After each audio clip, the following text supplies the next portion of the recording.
got her. So you still get that straight swim bait presentation, but that hook will pop out. That might be her. Is that a good one? Yep.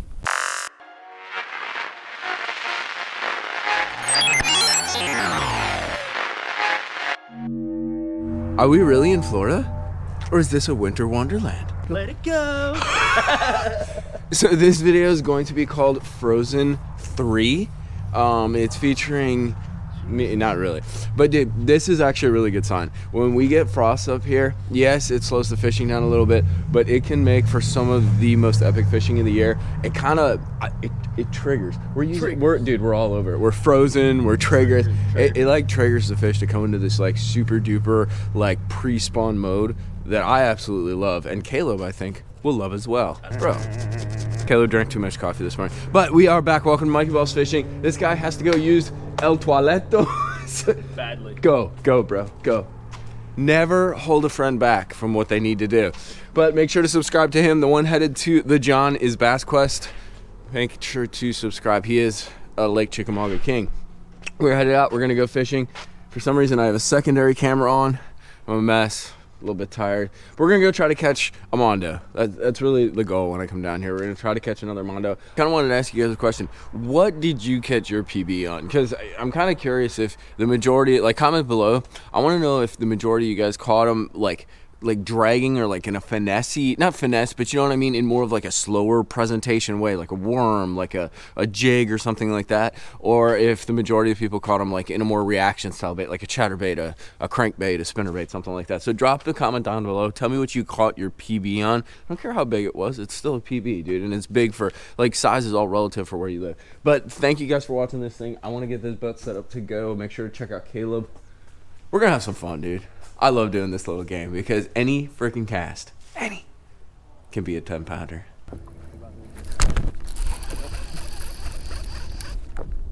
I think it's a little guy. Yeah. But it ate this thing, which is kind of cool. First fish of the day, guys. We're kind of mixing it up a little bit. Freaking, we noticed they're really on the bottom, and this is, well, let me get her released. Nice little fish. It's a little wobble head deal. So it's a 1/2 ounce football with a little easy on it, just with a wide set gap hook and a split ring, just like that. And you just reel it. Here, let me show you how we do it actually. So you sling it out there like that. It's awesome because it casts super far. Oh, big. Yep. Oh my gosh. And Caleb's hooked up now. We got him. Oh, super not big. What was that? Did you see how spongy I saw that, dude. I think it's because we were drifting back. Yeah, that's probably. So in any case, so you cast it out there, and then all you're gonna do, you almost fish it kind of like a real slow crankbait, and you just do this slow reel, just like that. And what it does is it kind of shimmies on the bottom. So you got that swim bait kicking, and then you got the bait kind of shimmying down on the bottom, and it's perfect. We're fishing a shell ball right now, and it just goes do, do, do, do, do, do. But it's a different sort of power fishing kind of, it's like a soft plastic power fishing, bottom fishing approach.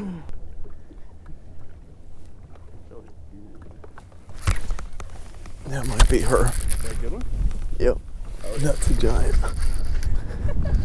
Hold on, let's get this. Yeah, right. All right, guys, we got a monster on the swing head. Here she comes. Oh dear. Oh dear. Now, the best part about this game is we forgot the net, gentlemen. We forgot the net. Oh dear. Gosh. You gotta get her, dude. I don't think she's hooked very well. Open freaking map. Oh, thank you, Literally Caleb. bear paw in that thing. Oh, she was hooked pretty good. Guys, look at that thing. Oh, Caleb. Oh, dude. Giant. Look at how fat that thing is. Good morning. Land of the giants. I just caught like a 7.5, 8, and dude, that thing stopped the bait. I'm gonna show you what we're fishing in a minute. It's actually a wobble head with a small swim bait. I gotta send a shout out to my buddy Joe. He figured it out a couple years ago. He's using a little bigger bait than me, but like it's something. We've been fishing a lot of finesse, so I wanted something that was finesse but had a little more movement. But I gotta show you this fish. Oh, she's hanging out with the Diet Pepsi. Bug scooch. Let me get her out, dude. Look at that, guys. That is a freaking, probably a 6.5, 7. Probably 7 with the gut on her. But dude, like an absolute freaking giant. But I'm gonna let her go real quick because, like I said, it's so important to get these things released. There you go, buddy.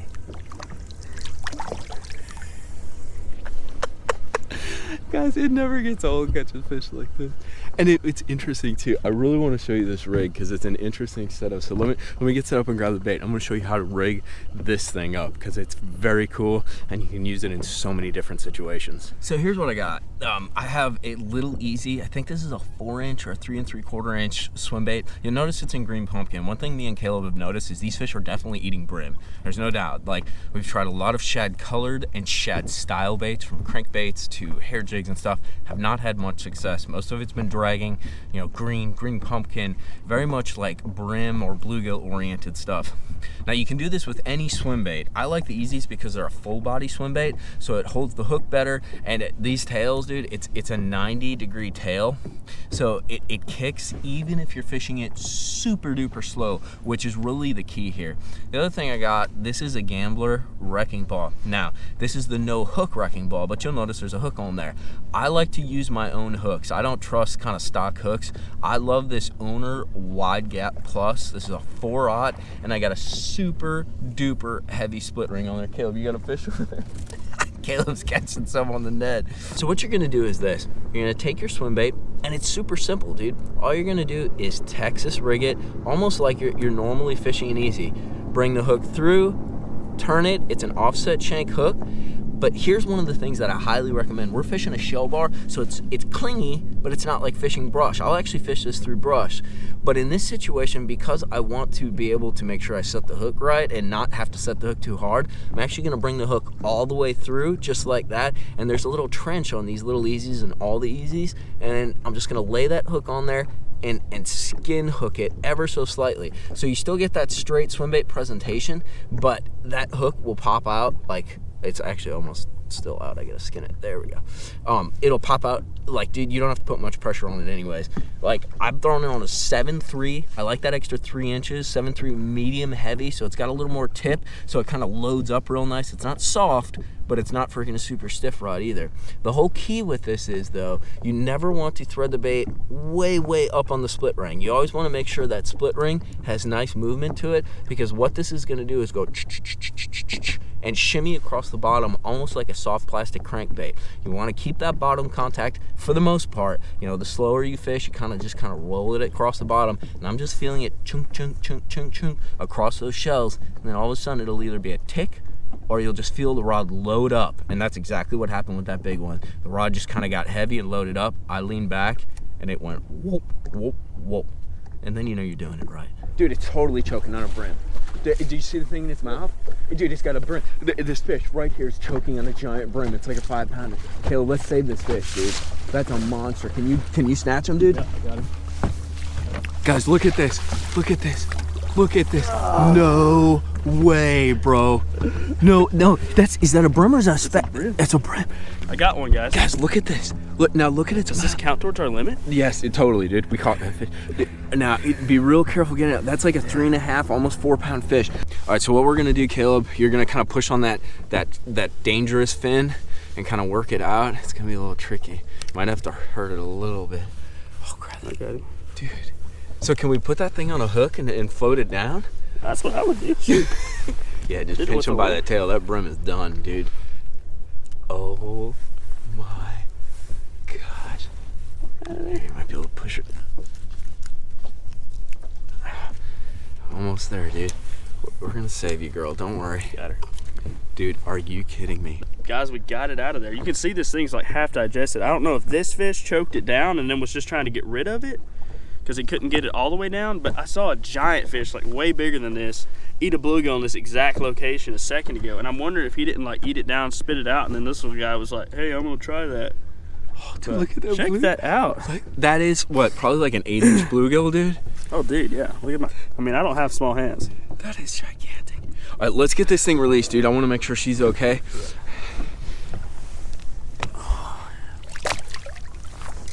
Oh, she might need a little help, dude. She's definitely gonna need. Oh. Oh. There she goes, guys. There she goes. Caleb, nice job, dude. Nice, Way to dude. save a bass. Can you Oh my gosh, dude. believe that? And so. But they won't eat anything big. That's the thing me and Caleb have been talking about. We've been throwing super finesse baits, dude. And we've tried all these gigantic baits, and you think if they're eating stuff like that, they'd eat stuff like that. Like, what's going on?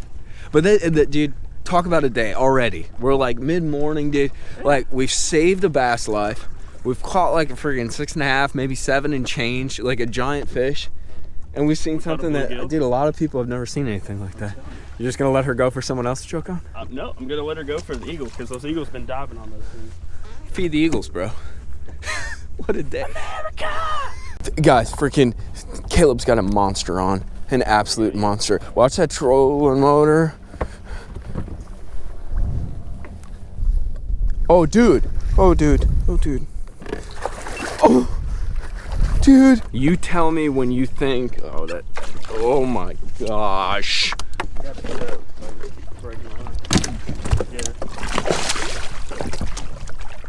I got her. Caleb C. Bass Quest. Oh my god, look. That might have the length to go double digit, dude. She close. Look out. All right. Custom poured Ned rig. Thank you, Randy Hooker. And JT Kenny's Ned. You're lucky you didn't break that off with 10-pound test, dude. They saw on that line, dude. All right, put her in there. I'm gonna turn the live wells on, guys. You see how long that joker is? Oh my gosh. And of course she's like shadowed out. I can't. There we go. Oh, guys. Caleb, shaking. Dude, Still shaking. Dude. Giant. Once Tell me what you again, did. though, that little Ned rig, but Mikey's he noticed this right away. But we've been kind of drifting back, and a lot of our big fish, we're fishing this finesse stuff, but it's like when we start to move, this current and wind, I guess is maybe pulling the bait, imparting more action. Maybe it's changing angles, deflecting off of the shell down there. But there's something to it. Every time we start to drift back a little bit, we'll get in position, and then we'll start fishing, of course, and kind of lose our attention. And just drift back a little faster, then all of a sudden you got a fish on there. What do you say we get her on scale? Put her on the scale. Scale time! All right, guys, here we go. We got to get this girl released, though. She came out of deep water. It is absolutely massive. Absolutely massive. Look at this freaking beast, dude. Look at that beast. Look at that thing. 8-1. It's not 8-1. My scale is off, guys, but that is I guarantee you that fish is freaking 9 pounds. But hey, you know, we can't argue with the scale, but I'm arguing with the scale. That is Caleb Giant. Daps, dude. All right, dude, let's get this thing released. That is an awesome giant. Oh my god, look at the head on that thing. Dude, I caught it 8 just the other day on chick. Nowhere near this size. That's definitely bigger than that. Look I'm at having the some tail. scale Look at my issues, hand. but it is what it I can't even get my hand around her tail. Well, I just like the fact that she's doing that right there. Look at her just roll out. This kid right I don't here. even know what to say. Hashtag Trophy bass winning. angler. with the Nedski. With the Netsky. Charlie Sheen is with us. The sun is setting on another beautiful day. We got Bog right here doing proud bog stands. High five. Can I get a high five? High five? Come on, it was a good day. Thanks, bro. I agree. We freaking caught him, dude. It's just been an amazing few days hanging out with Caleb. Caleb C. Bass Quest, this cat up here. Make sure to check him out on YouTube. Once again, the Ned show. Oh, this is so warm. Bog's getting a little warm. Once again, the Ned showed off. But Caleb. This actually speaks to what's going on here. Oh, it's a little better on me, dude. Nice. Very nice. So this speaks to actually how things have changed throughout the day. So there's two main factors that I want to hit on. One if you guys look out, water's super flat. When we got out here this morning, I mean, we smash faced them, dude. Like, caught a ton and caught a couple gigundaramas. But the trick is we had a lot of wind, a lot of current, and that really set these fish up, stacked them up, and made them active. Like, Florida doesn't have, you know, the river deal, the dams like the TVA and where I'm at in Gunnersville and that. Florida has wind, and wind creates current, and that's really all you can rely on. So that's a huge factor, because right now we're grinding to get like 1 or 2 bites. He's video gaming them on a drop shot with 8-pound test with a little micro bait, like super small. But I want to show you what I caught. I caught like a 6.5, 7-pounder, and it's kind of a cool little rig. Caleb caught his giant once again on that Ned with kind of like a crawl kind of creature style deal. We're trying to like mix up baits, and that was another big thing. You know, we fished really one school today, but the biggest key was mixing up baits, using the same presentation, using that same Nichols head, you know, finesse, maybe 8-pound, 10-pound test, even 12-pound. I threw it on quite a bit, but mixing up what we put on the back of it, whether it was a burner crawl, whether it was a 7-inch fat ace, whether it was Caleb's crazy like creature bait and that. But what I caught my 6-pounder on is a cool rig, and it's something, you know, that's not just good in Florida. It's something that you can throw just about anywhere. And what's great about it is it gives you the benefits of plastic, but at the same time, it's kind of a finessey but water covering presentation, and that's this wobble head deal with like a little swim bait, or even like a burner crawl, something that's got a little kicker on the back. What it allows you to do is throw something out, get on the bottom, stay on the bottom like you would with a crankbait, but fish it super slow. And since it's a plastic, it's a little more of a like I'd say like a finesse, or it draws more bites kind of presentation. But it's super cool, because I literally, dude, like, I'm probably reeling it like this, like that fast, dude. And you're just keeping that bottom contact. That's the most important part. And it's just kind of shimmying across the bottom, across the shell. If you guys got rocks, gravel bars, anything along those lines, clay, any of that stuff, it's perfect for that. And you can actually cover some water. We really focused on fishing a school and fishing a particular area, but you could go down a bank with that thing and just slow reel it. If you know you got fish near the bottom or on the bottom, perfect solution. So I want to wrap this thing up by saying thanks to Caleb. Thank you for driving down here with me, dude. Thank you. Here again, this is probably the last day that you're going to see Caleb in the videos. He's going to head on back up to Chattanooga, up to Lake Chickamauga. I'm going to be down in Florida for a few more weeks, and then I'm going to head back up, hopefully to catch some of the most epic fishing that Gunnersville has to offer in that early spring kind of window. But thanks for hanging out, dude. Make sure to check this kid out. Not only is he a great angler, he's a super cool dude. If you guys got any questions about fishing the TVA, fishing any of those style lakes that you find in the southeast, in the Tennessee, Alabama area, this is the guy to talk to. He's given me so much insight, even to Gunnersville, just giving me confidence too, because he's had so much life experience out on those lakes. I really appreciate all that, dude. It's freaking super cool. Anytime. Dapping it. But we're gonna get rid of him so we can go catch some 13-pounders. That's right. But thank you guys for watching. Like I said, make sure to check out Caleb. Say bye to Bog. He's getting warm. He needs a break. Peace out, boys. We will see you back on the water or talking fishing very soon. Thank you guys for watching. Tight lines.